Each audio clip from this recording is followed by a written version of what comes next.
Bacaan-bacaan maulid tadi yang diulang-ulang oleh para habaib dan kiai alim ulama didengar oleh telinga, maka itu akan terngiang-ngiang waktu kita nanti mau sakaratul maut. Jadi kalau ditanya orang, ngapain maulid lagi, maulid lagi, maulid lagi, ini kan bukan Rabiul Awal lagi, ini sudah Jumadil Akhir, Rajab, Sa'ban, kenapa kalau pertemuan Anda baca maulid? Berharap syafaat Rasulullah sallallahu alaihi wasallam.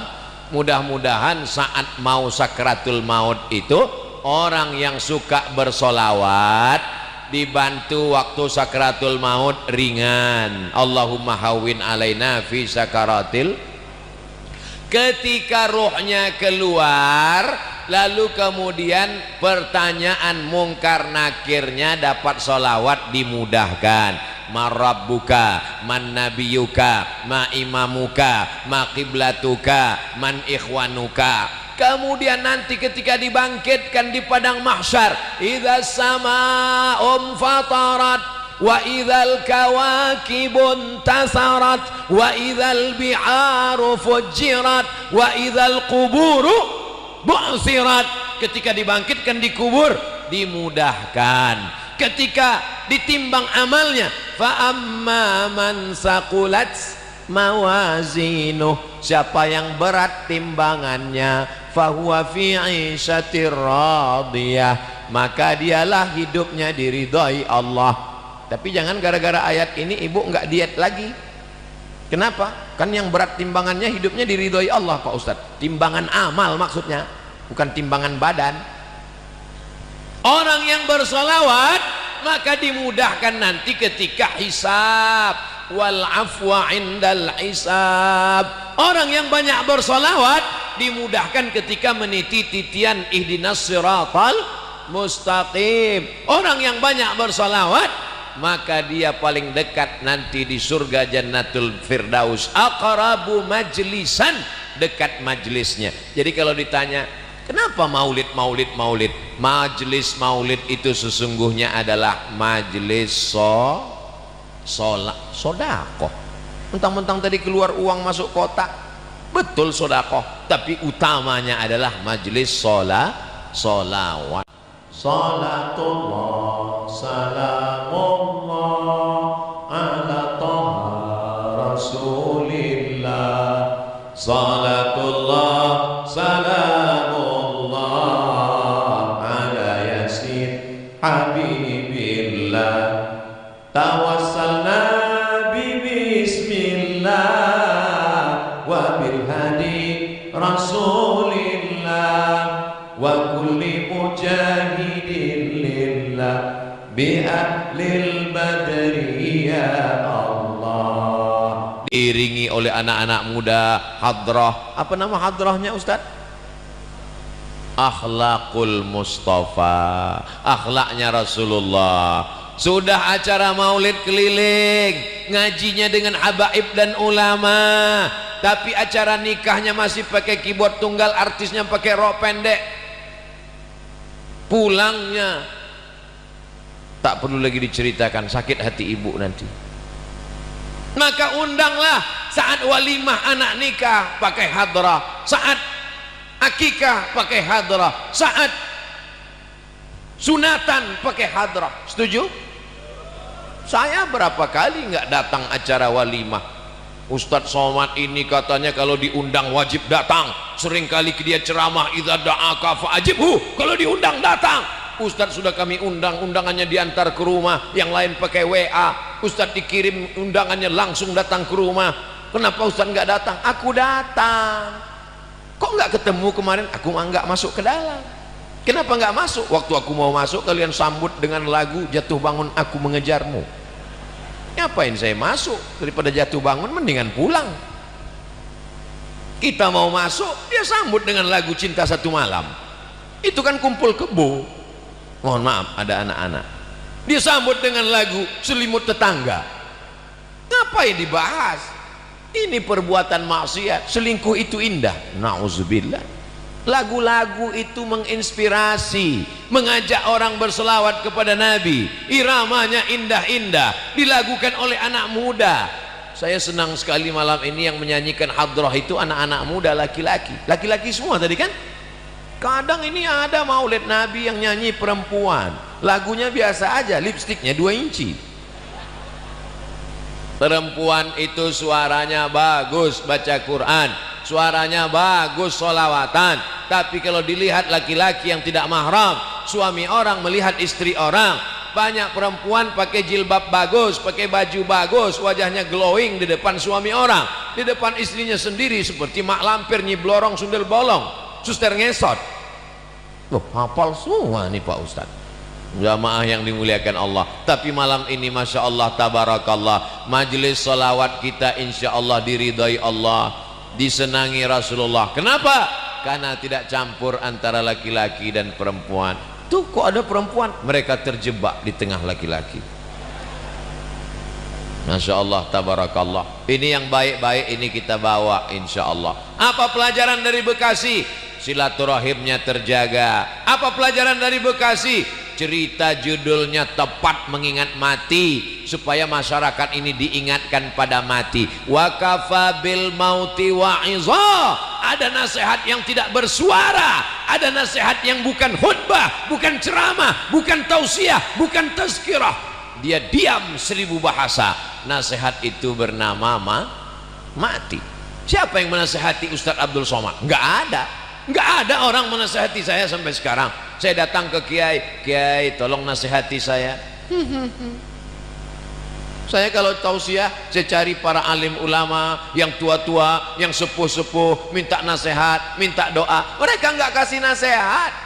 Mereka katakan, ya Ustadz sudah tahulah, sama-sama saja kita berdoa kepada Allah. Nasihat yang paling dalam yang masuk ke dalam otak dan hati saya adalah ketika melihat orang mati terbujur kaku, yang selama ini dihormati, dibanggakan, dimuliakan, disanjung tinggi, kalau datang disambut dengan baleho dan karpet warna merah, tapi lalu kemudian ketika mati menghadap Allah terbujur di ruang tamu, dan tidak sampai 24 jam dibawa keluar. Rumahnya rumah dia, yang membangunnya dia, yang beli tanahnya dia, yang cari arsiteknya dia, yang mengumpulkan uangnya dia. Tapi kalau sudah meninggal dunia, sejengkal pun di rumah itu tidak ada yang bersedia menampung dia. Tempatnya tetap di TPU, tempat taman pemakaman umum. Ada rumah yang dibangun, ada rumah yang dikendalikan, ada rumah yang diatur. Sekian tahun nabung untuk buat rumah. Rumahmu berapa harganya? 3M. Wow, hebat sekali 3M, 3 kali minjam. Ada rumah yang tidak pernah kita lihat, rumah yang tidak pernah kita jenguk, rumah yang tidak pernah kita pedulikan, tapi kita akan tinggal di sana. Lebih lama di rumah kita atau di taman pemakaman umum? Saya tanya sekali lagi, lebih lama tinggal di rumah yang kita bangun atau lebih lama di kuburan? Lebih lama di kuburan. Di rumah kita paling kita tempati, ada orang menempati rumahnya sampai 100 tahun? Enggak ada. Paling kita tempati rumah kita itu paling lama 50 tahun. Itu pun kalau umur kita 75 tahun. Umur 25 bangun rumah atau mewarisi rumah bapaknya. Kita cerita bukan rumah bapak kita, bukan rumah kakek kita, rumah kita tempati cuma 50 tahun. Setelah itu kita masuk liang lahat. Yang meninggal tahun 1945 saat ditembak oleh Belanda, sampai sekarang berarti dia sudah dikubur berapa tahun? Maka sampai masanya nanti hari kiamat, ada yang di liang lahat sampai 100 tahun, ada yang sampai 1000 tahun lamanya. Apa yang sudah kau persiapkan? Amal jariah. Yatsba'ul mayyita salasun, yang mengiringi mayat sampai ke liang lahat ada 3. Ahluhu, istrinya ikut mengiring, anaknya datang, jamaah semua datang, tapi cuman sampai ke pintu liang lahat. Setelah itu mereka masukkan ke dalam. Setelah itu mereka kemudian naik ke atas, mereka ambil pacul, cangkol dan skop, mereka katakan mari kita timbun, kita injak biar padat. Setelah itu ditancapkan kayu nisan. Setelah itu mereka pun berdoa. Setelah itu mereka pun pulang ke rumah. Anaknya nangis pada hari yang pertama. Hari kedua dia mulai tersenyum, kirim rek spasi lucu, kirim ke 9090 kiki. Tapi kalau anakmu soleh, dia akan bangun di tengah malam, Rabbighfirli wali walidayya warhamhuma kama rabbayani shaghira. Gimana anak ibu? Ingat dengan suami ibu, ingat dengan ayahnya. Alhamdulillah Pak Ustaz, malam-malam saya bangun jam 2, saya dengar di samping kamar ada baca Yasin. Yasin wal Qur'anil Hakim innaka laminal mursalin ala siratim mustaqim tanzilal azizir rahim. Lalu saya pun bangun Pak Ustadz, senangnya hati saya, anak saya baca Quran untuk ayahnya. Begitu saya buka pintu kamar, ternyata TV belum mati Pak Ustadz. Mudah-mudahan anak kita termasuk yang tetap kirim Yasin untuk kita tiap malam. Kita pesankan ke mereka supaya tahajud, berzikir, berdoa. Ya Allah, sampaikanlah pahala tahlilku, la ilaha illallah tahlil, subhanallah tasbih, tahmid, alhamdulillah, takbir, Allahu akbar, salawat. Lalu kemudian dia bawa anak istrinya baca Quran. Wa idza khatimul qur'ana, kalau dikhatamkan mereka Quran 30 juz, fahuwa hasanun, sepaling bagusnya sekhatam Al-Quran 30 juz. Kalau tidak sanggup khatam Quran, likulli syai'in qalbun, segala sesuatu punya hati. Wa qalbul Quran, hatinya Al-Quran adalah Yasin. Dan kalau tidak sanggup baca Yasin, Ummul Quran Al-Fatihah, level paling tinggi sekhatam. Tak sanggup sekhatam Yasin, tak sanggup Yasin, Ummul Quran. Itulah tadi yang Pak Bupati mengajak kita, mari kita bacakan suratul Fatihah. Fatihah pun tidak mau. Innalillahi wa inna ilaihi raji'un. Apa yang kau balaskan untuk ayahmu? Berapa kali dia tidak jadi ganti baju hari raya demi uang sekolahmu? Sekolahmu memang online, tapi bayarannya offline. Berapa kali ibumu tidak jadi hari raya buat kue demi untuk sekolahmu, demi untuk air susumu, demi untuk makan minummu. Meregang nyawa dia melahirkan. Andai kau gendong dia dari Bekasi ke kota Makkah, tawaf 7 putaran, sa'i Safa dan Marwah, wukuf di padang Arafah, melontar jumrah, belum tentu dapat menebus sekali teriakannya saat melahirkanmu. Betul ibu? Ternyata ibu tidak ada yang teriak waktu melahirkan. Kenapa? Dia pingsan di operasi lahir. Ustadz, walaupun operasi sesar itu sakit loh Ustadz. Ustadz kan nggak pernah merasakannya, karena rasaku bukan rasamu Ustadz. Kita tidak pernah tahu bagaimana perasaan mereka perempuan ketika hormonnya berlebih di awal kehamilan. Dia muntah-muntah, respon hidungnya sangat tajam. Suami yang dulu kata dia buah hati belayan jiwa, cintaku setengah napasku pergi, baunya minta ampun. Lalu kemudian yang awalnya rahim itu kecil, lalu mulai membesar, sebulan, 2 bulan, 3 bulan, akhirnya ususnya menjadi kecil, makannya susah, nafasnya terhalang, lalu kemudian tulang belakangnya mulai melengkung. Lalu ketika melahirkan anak seperti patah-patah tulang rusuknya. Itulah ayat yang disebut dalam Al-Quran, wahnan ala wahnin, lemah di atas lemah. Tak ada yang bisa membalas kelemahan-kelemahan itu, dan tidak ada yang sanggup membahasnya. Kalau saya bahas bagaimana lemahnya perempuan saat mengandung, perempuan itu mengandung lemah di atas lemah, kata ibu-ibu, alah Ustadz kayak pernah aja. Maka kita balaskan. Yang ibunya masih hidup, mudah-mudahan masih sempat berbakti kepada orang tua. Yang ibu bapaknya sudah meninggal dunia, nasihat kematian, ziarah. Jangan nunggu mau Ramadan, jangan nunggu mau Idul Fitri, besok hari libur bawa anaknya ziarah. Ini sekarang banyak orang ziarah, bapaknya baju hitam, istrinya baju hitam, anaknya baju hitam, hitam-hitam semua, sampai di tempat pemakaman langsung foto, habis itu update status man in black. Apa ini? Ini bukan ajaran Islam. Ajaran Islam adalah saat di tempat pemakaman baca doa, assalamualaikum ya alad diyar minal mu'minin wa inna insyaallahu bikum lahiqun yarhamullahul mustaqdimina wal mustakhirin nas'alullaha lana wa lakumul afiyah. Oh, bacaannya panjang Pak Ustadz. Ya, tapi kami bacaannya pendek. Apa bacaannya? Assalamualaikum ya ahlal kubur. Itu namanya doa minimalis. Apalah salahnya cetakkan doa ziarah kubur? Tanya nanti panitia berapa ongkosnya buat baliho besar seperti ini, buat doa ziarah kubur, tempel besar-besar di dekat pemakaman TPU. Assalamualaikum ya ala diyar minal mu'minin wa inna insyaallah bikum lahiqun yarhamullahul mustaqdimina wal mustakhirin nas'alullaha lana wa lakumul afiyah. Coblos nomor, boleh.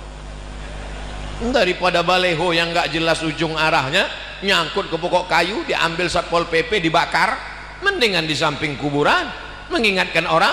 Andai pun dia tidak lapuk, maka mengalir sampai hari kiamat. Inilah dia amal-amal kita. Apa saja amal kita yang akan mengalir? Waladun salihun, anak yang soleh, shadaqatun jariyah, itulah uang yang masuk ke dalam kotak-kotak tadi.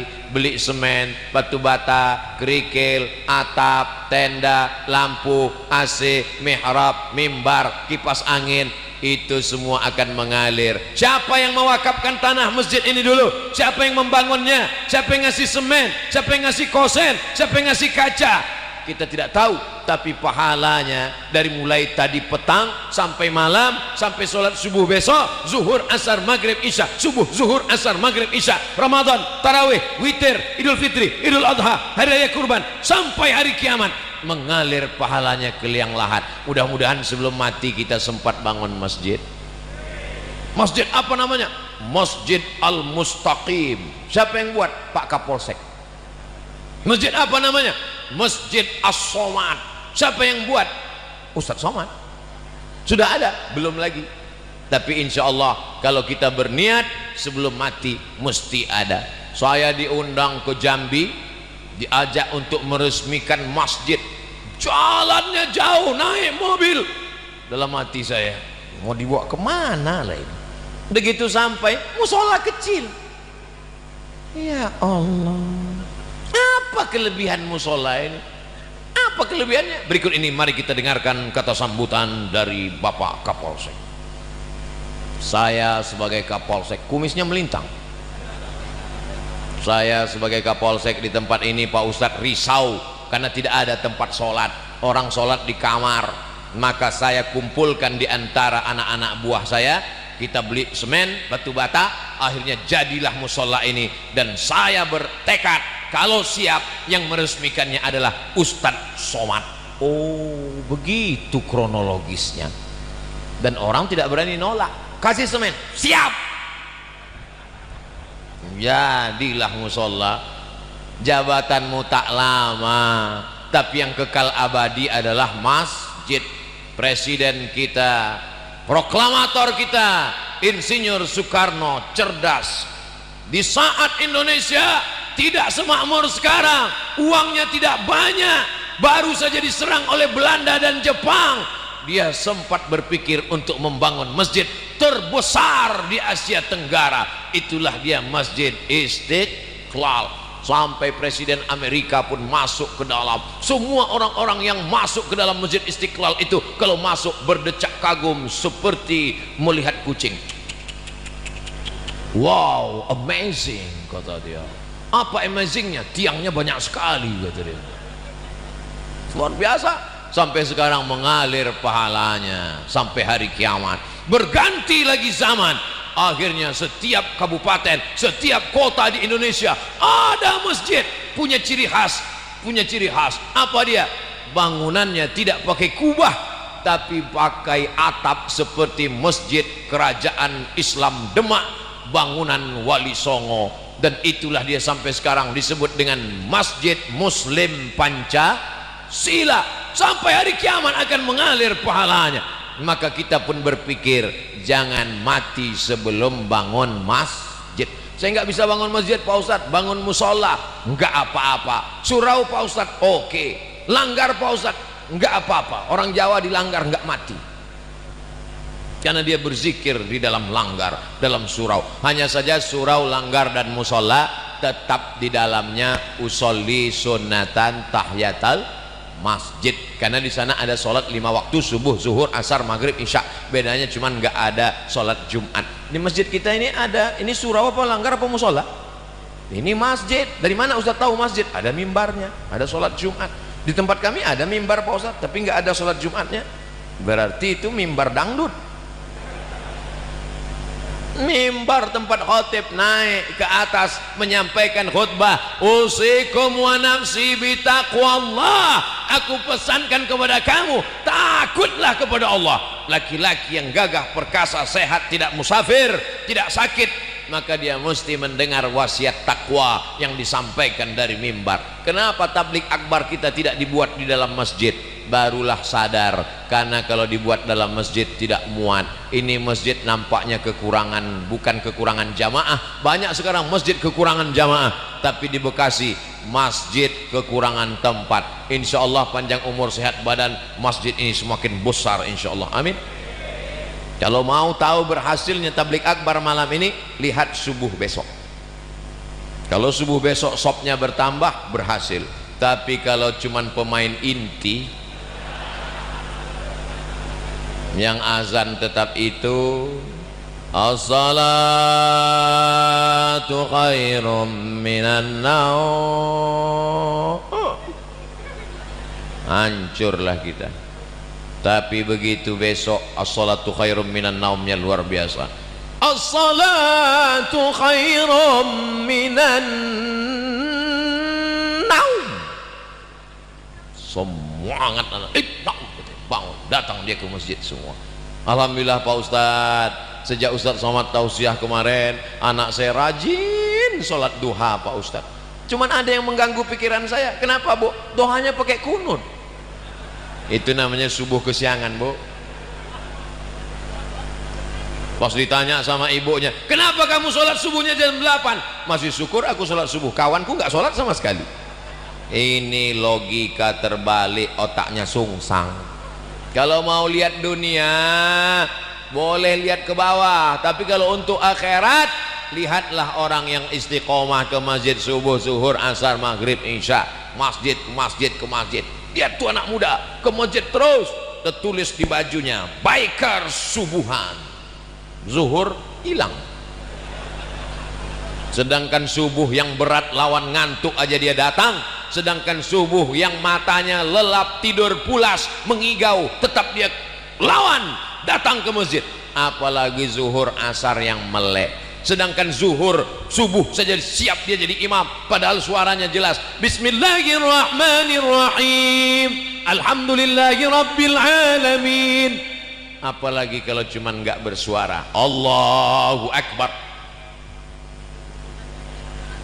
Memang berawal kalau mau jadi imam, imam zuhur dan imam asar, anak-anak muda. Nanti kalau ditanya, datang anak gadis, anak-anak cewek bilang, bang, aku siap jadi, aku ingin mencari imam, aku siap, tapi zuhur dan asar ya.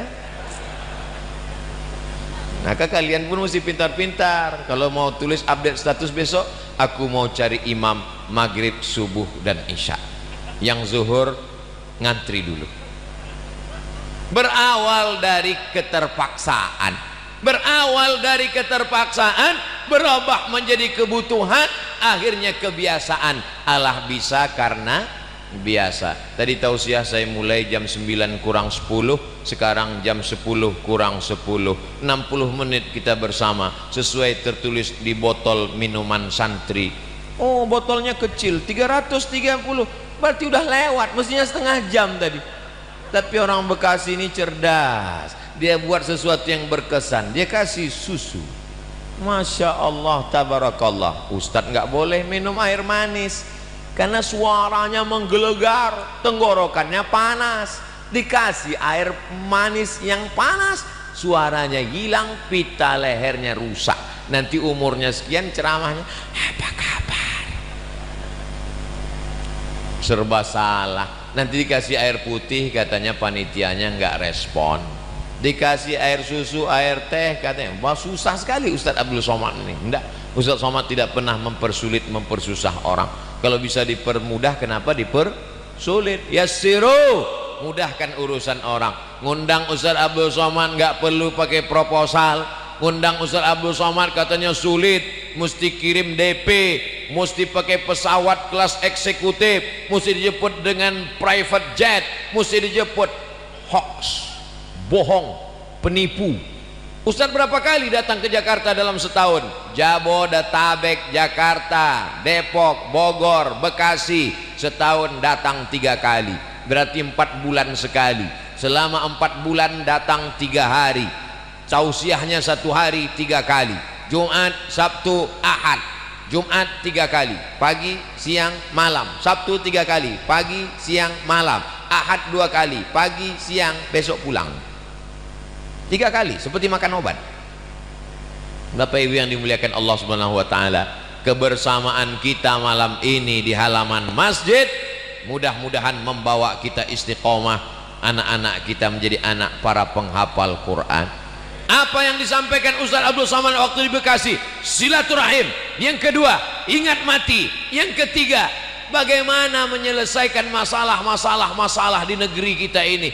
Ingat ketika negara Palestina dijajah, ketika itu seorang ulama besar bernama Imam Abu Hamid Al-Ghazali meninggal tahun 1111. Mudah ngingatnya, 1111. Banyak orang mengkritik Imam Ghazali, kenapa dia tidak ikut berperang melawan tentara yang menjajah Palestina. Imam Al-Ghazali menulis kitab Ihya Ulumuddin. Palestina dibebaskan oleh Salahuddin Al-Ayyubi.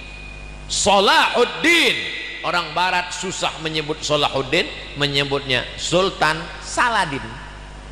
Salahuddin Al-Ayyubi. Kapan Salahuddin Al-Ayyubi lahir? 1138. Ingat itu. Ternyata doa dari seorang ulama yang mustajab wali Allah melahirkan seorang pemimpin yang luar biasa. Urus saja salatmu, urus zikirmu, urus makanan halalmu, anak-anakmu ini akan menjadikan negeri ini baldatun thayyibatun wa rabbun ghafur. Kalau engkau sibuk komen dengan medsos, kau akan kalah dengan buzzer, karena mereka punya akun banyak luar biasa. Jadi kami nanti kalau Ustaz Somad dicaci maki gimana? Kalau kau sanggup balas, berikan klarifikasi. Kalau kau tak sanggup balas, doakan kepada Allah, Allahumma hdi qaumi fa innahum la ya'lamun. Tapi kami enggak tahan Pak Ustaz, emosi kami Pak Ustaz. Kalau enggak tahan, enggak usah main handphone. Daripada jantung koroner enggak mati, cuman setengah mati. Tapi anak-anak muda yang punya kekuatan, maka diam melihat kebatilan adalah setan akhras, setan bisu. Tapi hati-hati jangan termakan hoax. Kalaupun mau termakan, makanlah sate dan soto. Jangan makan hoax karena tak ada untungnya. In ja'akum fasiqun, kalau datang orang bawa berita macam-macam, fatabayyanu, klarifikasi. Ini zaman luar biasa. Zaman dulu orang bacakan jangan baca buku ini, langsung tidak baca buku. Sekarang kalau saya katakan jangan baca buku ini, langsung dia cari di Google, langsung dia download, langsung dia cetak dalam bentuk PDF, langsung dia dapat. Jangan tonton ini, langsung dia tonton. Tontonlah yang bisa jadi tuntunan, tausiah guru-guru kita, para alim ulama kita. Nanti kalau ada yang bertanya apa yang disampaikan Ustaz Somad, ada 3: silaturahim, ingat mati, dan didik generasi masa depan supaya Indonesia tetap menjadi baldatun thayyibatun wa rabbun.